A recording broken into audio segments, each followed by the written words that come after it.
G'day mate, 40 here. So I was prepared to go with a show largely devoted to David Brooks and his essay in the latest issue of Atlantic magazine about why Americans have become so lonely and so mean. And as I was warming up for my main topic, I happened to spot on Twitter that Curious Gazelle had a space going with Justin Murphy. He's an interesting independent thinker, former university professor, and so I started playing the Justin Murphy space on my live YouTube show. Then about 5-10 minutes in, I thought I might want to participate in this. So I ripped the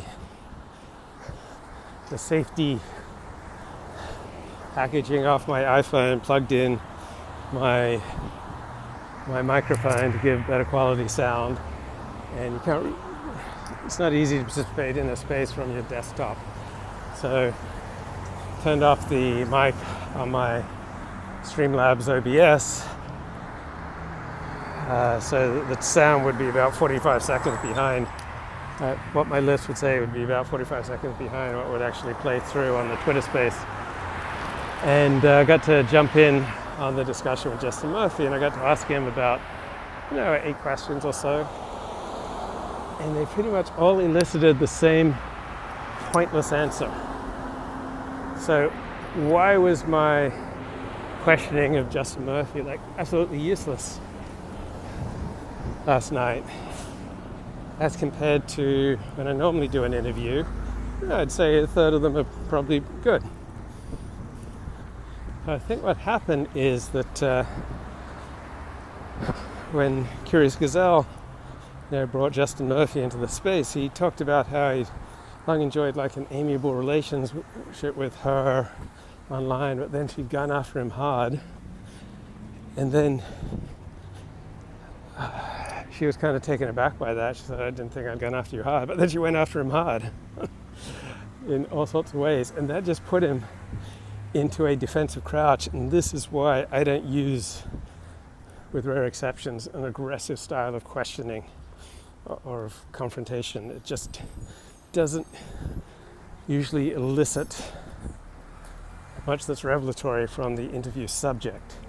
It may be entertaining for the viewer and it may feel good for the questioner, but what it does is what it did to Justin Murphy last night. I think a non-aggressive approach could not help but have provided a better interview and would have opened him up more. But under Curious's assault, he just went into a defensive crouch. And this is just what happens to people when you start attacking them.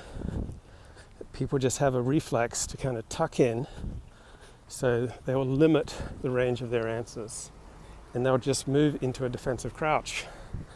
And that's exactly what happened to Justin Murphy. So no matter what question I asked him, right, I'm talking about perennial human dilemmas that cannot be solved, right? There's no solving these human dilemmas. All there are choosing different alternatives, just making different trade-offs. So the dilemma about preserving as much individual freedom as possible while preserving a sense of community, right? There's no answer to that. There's no solution to that. All there are trade-offs. Having delusions about the importance of what one is doing online, right? Obviously, we're almost all deluded, those of us who talk online, share ideas about the importance of what we're doing, because if we weren't deluded about the importance of what we were doing, we wouldn't be doing it nearly as much, with nearly as much energy, enthusiasm, preparation. We wouldn't put as much of our own soul into what we're doing if we didn't have a delusional conception about the importance of what we're doing. So there are adaptive and maladaptive delusions. What were the other questions I asked him? Anyway, no matter what the question that was posed to him, it always got the same identical defensive response. The response was always, "I don't have a problem with that. That's not a problem for me. Oh, freedom of speech. Like, he kept talking about how he's created a career and a decent enough, approximately six-figure income to support his wife and kid by just saying whatever he thinks online. Now, that is a recipe for disaster for more than 99% of people. And I don't believe that's what he's doing either. I believe he's saying whatever he thinks online within a relatively narrow boundary of what is socially acceptable. Now, he did essentially get kicked out of academia for using the word retard circa 2015. But overall, to the extent that I'm aware of his content, I've got some awareness of his content. Like, he largely keeps what he has to say within the Overton window. And so this pose he has of just saying whatever he thinks online is a delusion. But you're never going to get anyone to admit to these sort of delusions by attacking them or by telling them you're in a state of delusion. All you can do is gently bring people to the water. And then if they want to drink and admit, I've had some delusions, or this is my pose, that, I'm just a free-speaking intellectual, independent-minded, accountable to no one. They might be willing to go deeper, do some more introspection, but you can't force people to introspect. And you definitely can't force people to criticize themselves. So this is the defensive crouch Justin Murphy got into. It was all about, no, I don't have this problem that you're saying I have. I am not what you say. The ordinary human dilemmas that trouble most people in this area, they just don't apply to me. And then, Jesus! This dog's off its leash and runs out in the road in front of an onrushing car. And the owner of the dog points at the car as though the car's to blame. Wow, certainly does seem like a lot of people don't want to take responsibility for their own choices. Seems to be a certain group that I'm thinking of that like to take responsibility nearly as much as men, seem to demonstrate a diminished sense of agency, and that is why many people on the alt-right consider them a little bit like flora and fauna and children, that they need to be protected, they need to be directed, they need to be nurtured, but we can't expect the same sense of responsibility from them as we expect from men. So that's David Data's thinking in The Way of the Superior Man. It's also Greg Conte's thinking. A woman's walking a dog. Dog's off its leash.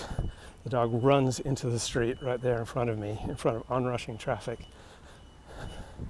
And the woman blames the car. So, Justin Murphy was just in the same defensive crouch for almost the entire time I was talking to him. I don't have the problem that you want to explore, which is almost always a perennial human problem for which there's no solution. Well, there are trade-offs, but he has no desire to delve very deeply into the trade-offs because he's in a defensive crouch, because he feels under attack by curious gazelle. And then his response is, but I'm no better than anyone else. So he just kept repeating the same thing. I don't have that problem, and I'm no better than anyone else. There's nothing special about me. And I'm doing something special. Now I've developed this independent intellectual career that is unique. Very few people are able to pull it off. Now, I make the point to him that intellectual work almost never pays for itself. It has to be subsidized. And so the way someone like Justin Murphy can subsidize it is by talking about things, talking in a way that will attract dissenters and dissidents, by offering the appearance of profundity that they can't get from establishment mainstream sources. And if you feed that, that's where there's a large audience, but you're doing it at the pursuit of truth. Now, I don't know Justin Murphy's work enough to know, if he's consistently pursuing truth, or if he's at times, appealing to an audience or experiencing any audience capture.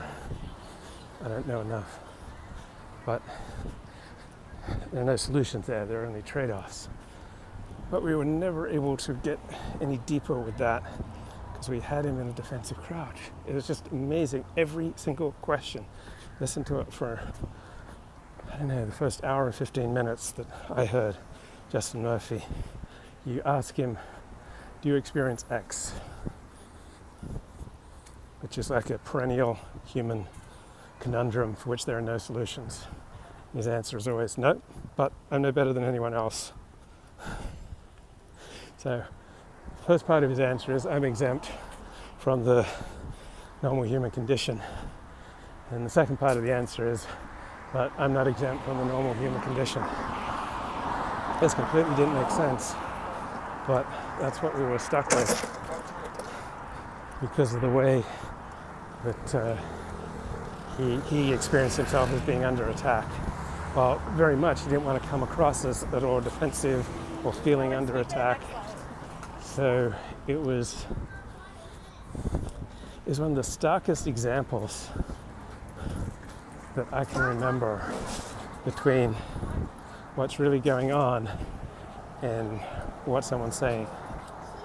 Right? He's just reacting purely in a defensive crouch. Like, oh, he's talking blithely about losing friends and you only need about 2 good friends anyway. Talking blithely as though that's not a big deal. I call him out on it as just completely anti-human. To portray the loss of friends is not a big deal. It's not something you lose sleep over. It's not something that hurts. That you're just prepared for it and you just motor on in your pursuit of truth. Right? Losing friends stings. It hurts. Everybody hurts. It's awful. It's one of the worst feelings. It's terrible. Now, there are things higher than preserving friendships, such as your pursuit of truth. But it's completely inhuman to pretend that it doesn't hurt.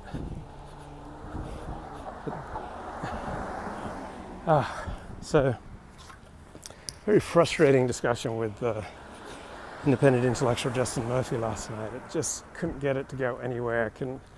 Couldn't go beneath the surface.